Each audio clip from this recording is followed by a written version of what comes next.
Se você descer na operação da sua empresa e perguntar para os seus colaboradores quem é o babaca aqui, todo mundo vai saber te responder. Aqui não importa o quanto você ganha, qual que é a tua posição na hierarquia, se você decide ou não. Ou você obedece às regras ou você tá fora. O efeito, a ressaca cultural que um herói produz quando ele sai é terrível. Será que a cultura de estrelismo tá matando a sua empresa? Isso porque empresas que desenvolvem e nutrem a cultura do estrelismo parecem muito legais no curto prazo, produzem figuras icônicas, mas no longo prazo isso destrói a performance, o time e o futuro da sua empresa. Como construir uma cultura que se livra dos babacas estrelas? Esse é o tema do Dell Insights de hoje.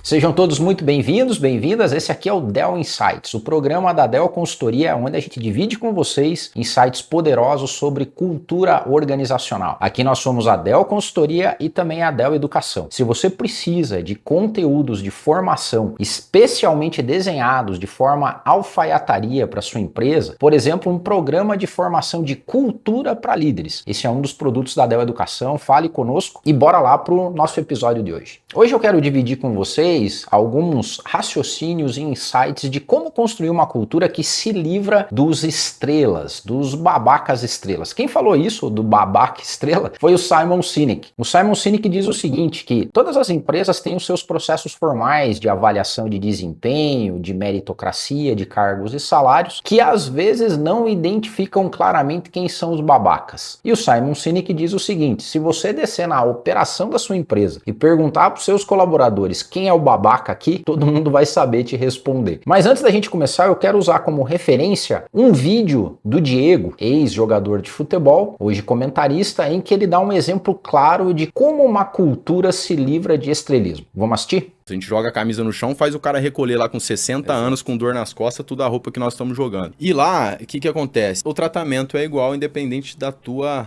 classe social, posição hierárquica, o que seja, você tem que respeitar, as regras são as mesmas. E jogador brasileiro é muito bajulado. Faz gol, é craque, esse aí pode tudo, pode chegar um pouco atrasado. E lá não, lá assim que eu cheguei, que eu joguei a camisa no chão, que o roupeiro veio pra mim e falou, pega e coloca aqui. E aí eu folgado naquela época, eu falei, cara, pega você, isso é teu trabalho. Pô, sou o cara aqui, meu irmão, tá camisa 10, tá maluco, decidindo todo o jogo.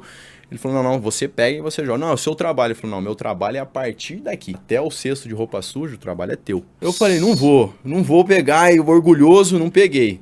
Minutos depois, o diretor me chamou na sala dele e falou, é o seguinte, aqui não importa quanto nós pagamos, quanto você recebe, quantos gols você faz. Ou você obedece, ou você tá fora. Que sensacional, hein? Aqui não importa o quanto você ganha, qual que é a tua posição na hierarquia, se você decide ou não. Ou você obedece às regras, ou você tá fora. Esse é o exemplo de uma cultura extremamente forte, com um código cultural onde todos têm a necessidade de seguir. Quando nós desenhamos códigos de cultura, e essa é uma grande diretiva, um código cultural, um catálogo de comportamentos deve ser seguido, desde o CEO até a linha de produção, a galera da limpeza, seja quem for. Um código cultural diz respeito a todo mundo. Antes, vamos analisar por que a cultura da estrela, a cultura do herói surge nas empresas. Porque ela é extremamente sedutora. Toda organização cria uma fantasia em torno de pessoas icônicas. É o founder super empreendedor que criou tudo do zero. É aquele dev maravilhoso que quando a galera tá em perigo, ele chega para resolver e ele sabe até mais do que a IA.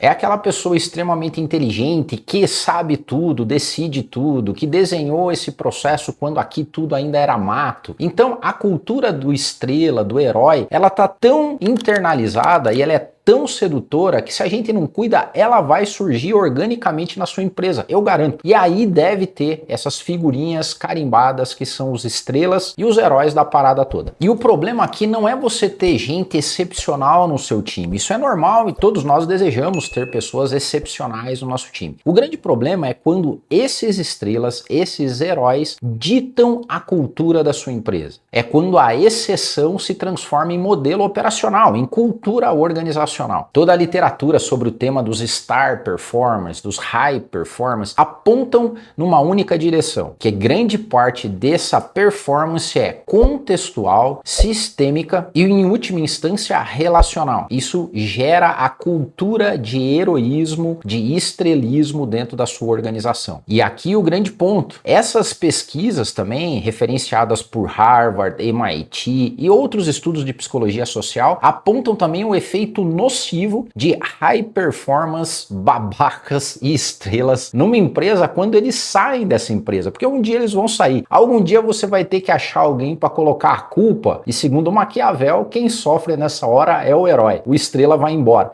Só que o efeito, a ressaca cultural que um herói produz quando ele sai é terrível. Grandes perdas no time, falta de iniciativa, de confiança, a performance efetivamente, ou seja, o resultado vai para o chinelo. É por isso que grande parte de todas as organizações, times esportivos, primeiro, segundo, terceiro setor hoje tem evitado a cultura do estrela, a cultura do herói. Se isso ainda acontece na sua empresa, esse é um perigo enorme. E eu vou terminar esse vídeo dando as nossas dicas práticas. Como que eu desenvolvo uma cultura como aquela que o Diego vivenciou quando saiu do Brasil para eliminar traços de heroísmo e de estrelismo numa cultura organizacional? Bom, em primeiro lugar, para evitar a cultura de heroísmo e de estrelismo, de babaquice na sua empresa, você precisa criar um código cultural que defina qual é a regra do jogo. Olha que legal. No exemplo do vídeo que a gente assistiu, não importa seu nível hierárquico, sua posição, quanto que você ganha, se você é filho do dono ou não. Aqui todo mundo segue as regras. Que regras são essas no que tange a cultura organizacional? Os nossos princípios, valores desdobrados em comportamentos que são cobrados de todo mundo. Toda vez que eu começo a tolerar comportamentos desalinhados do nosso código, a cultura se destrói. Esse diretor demonstrou para o Diego claramente como era a cultura daquele time. E aquela cultura era respeitada por todas as pessoas. Então, desenhar uma cultura-alvo e ser fiel a ela é o primeiro ponto para evitar a cultura que eu não quero ter. Outro ponto é recompensar os comportamentos alinhados à cultura e ser intolerante com os comportamentos desalinhados. Aquela cultura era intolerante a qualquer tipo de jogador que não cumpria as regras. E olha que legal, o roupeiro sabia muito bem disso.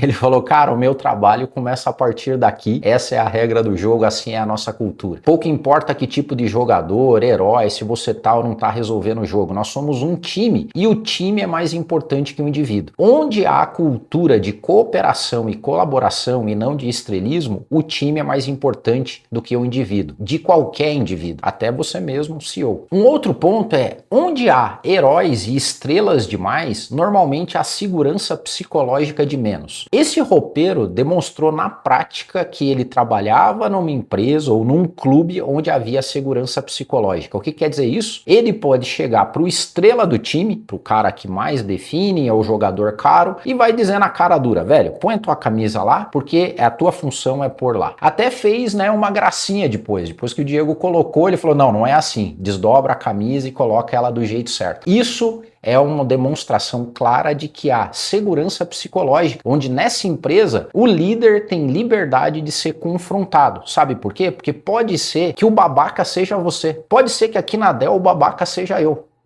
Eu sou babaca, Sharon? Ela não ia responder. E por último, a decisão final e a mais difícil, a hora de você demitir o estrela e o herói se ele não se adequa à cultura. E a gente já falou aqui, em alguns episódios passados, sobre o livro do Ben Horowitz, que é O Lado Difícil das Decisões Difíceis. É a hora que aquele estrela é tão babaca, mas é top performer e você entra na decisão crucial. Eu vou privilegiar a minha cultura ou vou privilegiar o babaca? Acredite em mim, privilegiar o babaca salva o teu curto prazo e destrói o longo prazo da sua empresa. E a ressaca quando esse cara sair daí vai ser muito difícil. Então, não caia nessa armadilha. Agora, se você não tem ideia de como construir um código cultural que evite esses comportamentos indesejáveis e até que estão totalmente contraculturais no que tange ao mercado de trabalho hoje das empresas mais fortes, você precisa desenhar a cultura-alvo da sua empresa, a cultura a ser perseguida, ser nutrida e gerenciada estrategicamente. Nós fazemos isso para os nossos clientes. Depois de diagnosticar a cultura que eles têm, nós desenhamos a cultura desejada e depois entramos num processo de construção para que essa cultura seja real. Até o ponto que o roupeiro diga pro teu estrela, cara, põe a camisa no lugar que é para colocar. Um grande abraço, esse foi o Dell Insights de hoje. Só antes de terminar, deixa eu fazer um pedido para você. Tá curtindo os nossos conteúdos aí? Eu sei que tem muita gente nos acompanhando e compartilhando, mas dá um joinha aí, curte o vídeo, compartilha, deixa o seu comentário, tá bom? Um grande abraço, te encontro no próximo Dell Insights. Você está feliz com a cultura organizacional da sua empresa? Já imaginou o conselho aprovando seus planos?